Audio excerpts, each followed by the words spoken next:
Mi nombre es María Alejandra Correa y voy a hablarles sobre las condiciones de desarrollo humano desde el marco conceptual de Amartya Sen, a partir de su texto Desarrollo y Libertad. Más adelante les hablaré sobre el caso puntual de Haití. En primer lugar, es necesario entender cuál es la concepción de desarrollo para el autor. En este caso, Amartya Sen concibe el desarrollo como un proceso de expansión de las libertades reales que disfrutan los individuos. Esto quiere decir que este proceso de expansión constituye, en primer lugar, un fin primordial y, en segundo lugar, un medio principal para el desarrollo. Cuando hablamos de un fin primordial, este tiene un carácter constitutivo, que incluye todas las libertades fundamentales para la vida humana, entre ellas la capacidad de evitar la inanición, la desnutrición, la mortalidad prematura, así como también las capacidades que tienen los seres humanos para leer, para escribir, para calcular. Todos estos componentes son susceptibles de ser evaluados y los veremos más adelante en diferentes índices. En segundo lugar, cuando hablamos del medio principal para el desarrollo, este tiene un carácter instrumental. Notamos entonces que las libertades contribuyen al progreso económico y que los diferentes tipos de libertades se encuentran relacionados. De esta manera, un tipo de libertad puede contribuir significativamente a aumentar otros tipos de libertades. Desde la postura de Amartya Sen, el desarrollo exige la eliminación de las principales fuentes de privación de la libertad, como lo son la pobreza y la tiranía, la escasez de oportunidades económicas y las privaciones sociales sistemáticas. Este constituye un reto muy grande para las sociedades contemporáneas. Amartya Sen describe 5 tipos de libertades diferentes, a las cuales él ha denominado libertades instrumentales, y son aquellas que contribuyen, bien sea directa o indirectamente, a la libertad general que tienen los individuos para vivir como desearían vivir. Encontramos entonces las libertades políticas, los servicios económicos, las oportunidades sociales, las garantías de transparencia y la seguridad protectora. Cuando hablamos de libertades políticas nos referimos a las oportunidades que tienen los individuos para decidir quién los debe gobernar y bajo qué principios. También a la posibilidad de investigar a las autoridades, de generar oposición, de poder expresarse libremente y elegir. Este tipo de libertades están ligadas directamente con los derechos políticos que suelen acompañar los regímenes democráticos. Incluyen los derechos a dialogar, a disentir, a votar, a participar abiertamente en el escenario político. Los servicios económicos constituyen la oportunidad de utilizar los recursos económicos para consumir, producir o realizar intercambios. Los derechos económicos que tiene una persona dependen de los recursos que posee o a los cuales tiene acceso. De esta manera, cuando en el desarrollo económico se produce un incremento en la renta, pues también se produce un incremento en los derechos económicos de las personas, o al menos esta es la situación que se espera. Por esto es muy importante analizar cuál es la distribución de las rentas para verificar que realmente el crecimiento nacional esté teniendo repercusiones en el crecimiento individual de las personas. En cuanto a las oportunidades sociales, estas comprenden los servicios educativos, de sanidad, entre otros, que influyen en la libertad fundamental del individuo para vivir mejor. Estos servicios son muy importantes no solo en la vida privada de la persona, sino también en el desarrollo de actividades colectivas como lo son las actividades económicas y políticas. Así, por ejemplo, tenemos que cuando la tasa de analfabetismo es muy alta, esta puede representar un obstáculo en la participación de las actividades económicas, así como también la participación política. Las garantías de transparencia se refieren a la necesidad de franqueza que pueden esperar los individuos, es decir, la libertad para interrelacionarse con la garantía de la divulgación de la información y de la claridad de la información. Ante esto tenemos que entender que la sociedad funciona presuponiendo la existencia de unos mínimos de confianza.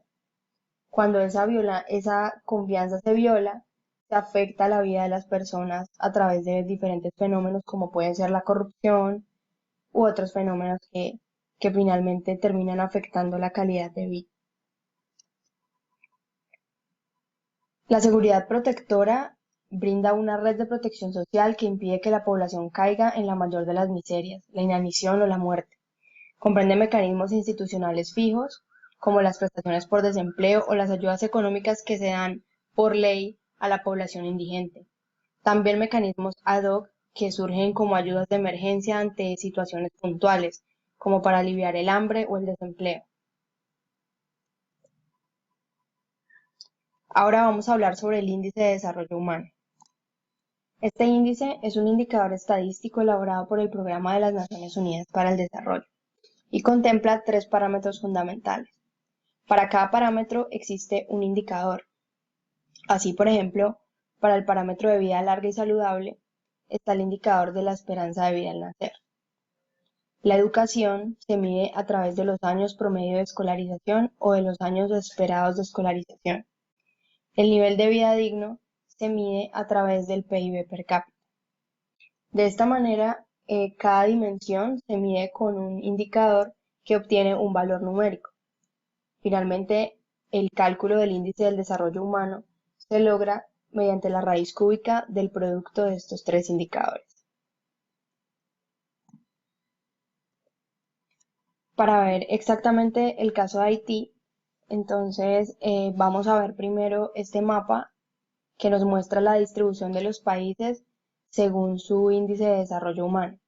Así encontramos que los países verde oscuro hasta los tonos más claros son los países con un desarrollo humano considerado alto, mientras tanto los países de color amarillo y naranja son los países con un índice de desarrollo considerado medio, y los países de rojo a negro son aquellos que tienen el índice de desarrollo más bajo.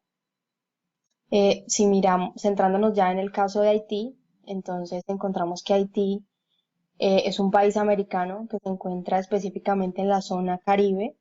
Esta zona es una zona insular donde también están otros países como Cuba, Jamaica, Puerto Rico, República Dominicana. Y Haití es esta parte que se percibe en color naranja. Como podemos darnos cuenta, en toda América el único país que se encuentra en un rango de desarrollo humano bajo es Haití. Es por esta razón que me pareció conveniente analizar cuáles han sido como las diferentes condicionantes que producen este desarrollo tan bajo. Su índice de desarrollo humano es de 0,483. Algunos datos para entender la realidad en Haití. Tenemos que el PIB es de 8.459 mil millones de dólares para el año 2013. La esperanza de vida es de 62,8 años, que es baja en comparación a otros países similares donde es superior a los 70 años. Los años esperados de escolarización es de 8,7. El índice de inequidad de género es de 0,6, también es alto. La mortalidad infantil es de 380 niños por cada 100.000 nacidos vivos. La población con al menos educación secundaria es del 22%, lo cual es una cifra muy baja. Y otro índice importante que vale la pena analizar es el índice de Gini, que mide la inequidad según la distribución de la riqueza.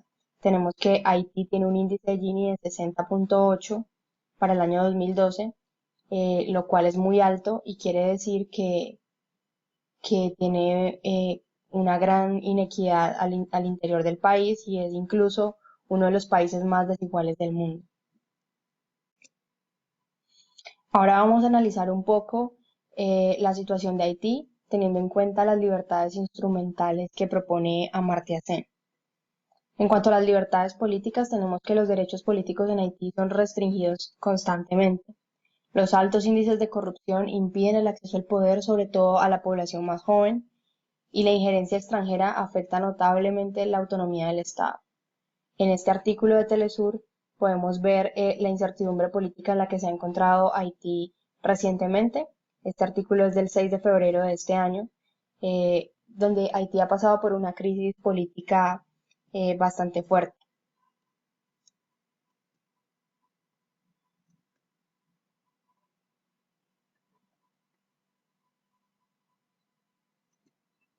En cuanto a los servicios económicos, es importante tener en cuenta que Haití tiene la renta per cápita más baja de todo el hemisferio occidental y es considerado el país más pobre de América.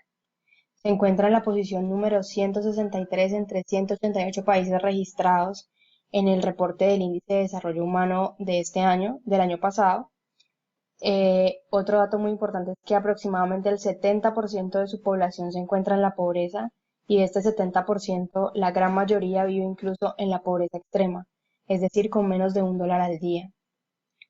También en cuanto a las actividades económicas, hay que tener en cuenta que sus suelos son erosionados y esto se debe a las malas prácticas de deforestación y esto produce también una gran escasez de agua potable.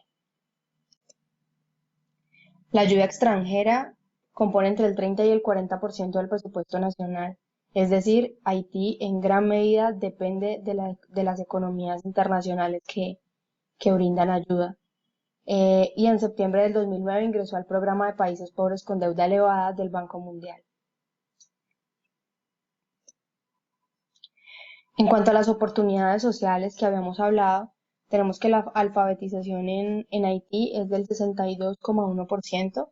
Aún el reto es bastante alto para erradicar la alfabetización.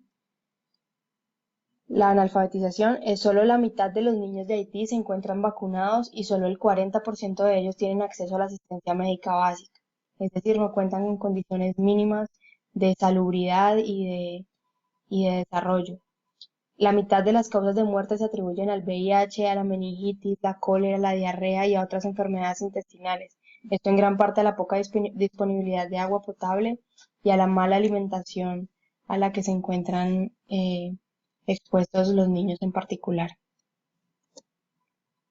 En cuanto a las garantías de transparencia, tenemos aquí este artículo que es de la prensa cubana, donde nos habla de Transparencia Internacional, que es una organización internacional, quienes a través de un estudio determinaron que Haití y Venezuela son los países más corruptos de América.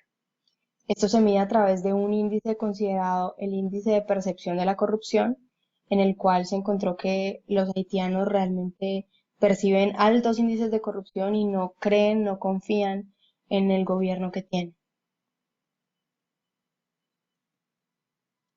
En cuanto a la seguridad protectora, vale la pena resaltar que Haití recientemente vivió una gran catástrofe en el año 2010 y aunque la ayuda internacional ha sido significativa, sobre todo de parte de Estados Unidos y Canadá, se deben fortalecer todavía el sistema de protección social, sobre todo para los niños y los jóvenes.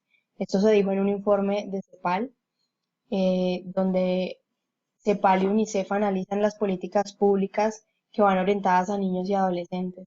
Entonces, por sugerencia de esta Comisión Económica para América Latina, Haití debe fortalecer su sistema de protección social.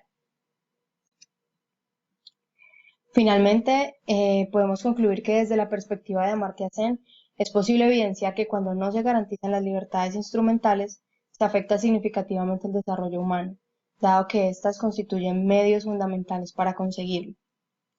El caso de Haití es un ejemplo de que el desarrollo no puede explicarse exclusivamente a través de las tasas y rentas. Hay otros factores determinantes como lo son las instituciones sociales, los derechos políticos, la modernización social, la confianza y la credibilidad.